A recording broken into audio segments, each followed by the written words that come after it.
célula eucariota consta de tres partes fundamentales: la membrana celular, el citoplasma y el núcleo, que contiene el material hereditario. Las células eucariotas se dividen en dos grupos: las animales y las vegetales. Las vegetales se distinguen de las animales por su mayor tamaño, por la presencia de cloroplastos y pared celular y por la carencia de centrosomas. Los animales, las plantas, los hongos, las algas y los protozoos están formados por células eucariotas. La mayoría de células están cubiertas por una envoltura. Todas las células vegetales tienen una pared celular formada por celulosa. En las células animales con envoltura, esta recibe el nombre de glucocáliz y está formada por glucoproteínas y glucolípidos. Al atravesar la cubierta protectora aparece la membrana plasmática, una doble capa formada por lípidos y proteínas globulares.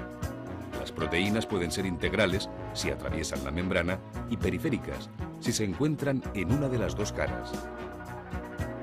La membrana plasmática desempeña funciones como la regulación del paso de sustancias debido a su semipermeabilidad y la recepción de información del exterior.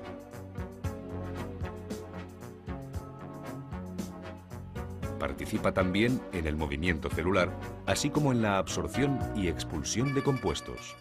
Bajo la membrana celular se halla el citoplasma, conjunto de orgánulos celulares e hialoplasma donde se realizan diferentes procesos metabólicos.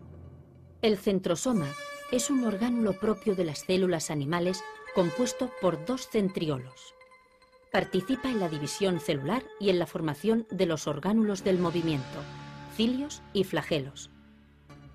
Las mitocondrias contienen unos enzimas en sus crestas que permiten la respiración celular.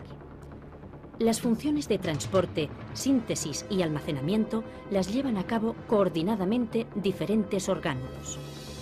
El retículo endoplasmático liso y el rugoso, al que se asocian ribosomas que sintetizan proteínas, son canales de transporte en los que se forman los peroxisomas, vesículas llenas de enzimas.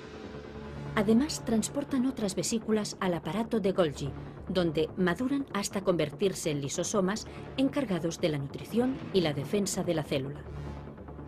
Inmersos en el hialoplasma se encuentran las vacuolas, que almacenan sustancias y llevan a cabo la osmorregulación. Los plastos son orgánulos exclusivos de las células vegetales. Entre ellos destacan los cloroplastos, en los que tiene lugar la fotosíntesis. El núcleo ocupa habitualmente la parte central del citoplasma en una célula eucariota. Está formado por una envoltura nuclear, que es una doble membrana atravesada por poros nucleares que regulan el flujo de materiales entre el núcleo y el citoplasma. La parte externa de la membrana tiene ribosomas adheridos, mientras que la interna posee unos filamentos proteicos que constituyen la lámina fibrosa. El contenido del núcleo, denominado nucleoplasma, está formado por una solución coloidal compuesta por una gran variedad de principios inmediatos, especialmente nucleótidos y enzimas, implicados en la transcripción y replicación del ADN. Inmersos en esta solución se encuentran la cromatina y el nucleolo. La cromatina es un agregado de ADN y proteínas de pequeño tamaño denominadas histonas. Durante las etapas del ciclo celular, la cromatina presenta diferentes niveles de compactación. El primer nivel consiste en la asociación del ADN con un agregado proteico de la que resultan los nucleosomas. La estructura que forman recibe el nombre de collar de perlas. Durante el segundo nivel de compactación, la fibra recibe el nombre de solenoide.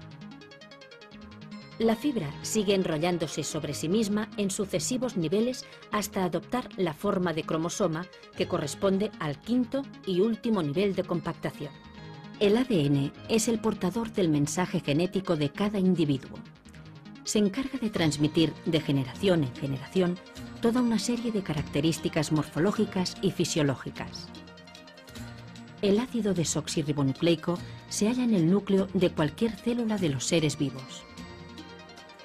La estructura molecular del ADN es una doble hélice formada por dos cadenas antiparalelas de nucleótidos. Estos se componen de la desoxirribosa, un fosfato y una base nitrogenada que puede ser adenina, guanina, citosina o timina. Ambas cadenas se unen por puentes de hidrógeno que se establecen entre las bases nitrogenadas. Debido a la complementariedad existente entre estas bases, la adenina solo puede unirse a la timina y la citosina a la guanina. A partir de las múltiples combinaciones posibles entre estas cuatro bases nitrogenadas, se estructura la información genética de cada individuo. Las células procariotas son organismos unicelulares relativamente sencillos, que se caracterizan por la ausencia de núcleo y de otras estructuras celulares especializadas.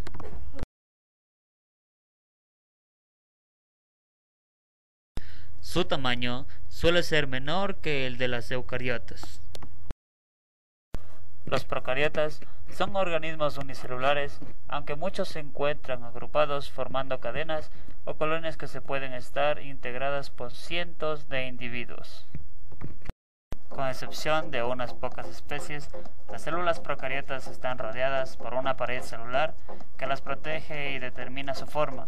A continuación de la pared celular se encuentra en la membrana plasmática, tanto en los organismos procariotas como en los eucariotas.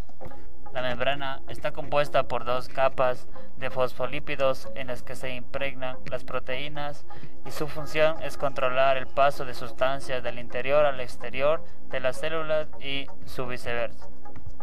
En el interior de las células procariotas está el citoplasma, una sustancia acuosa rica en sales disueltas, nutrientes, enzimas y otras moléculas.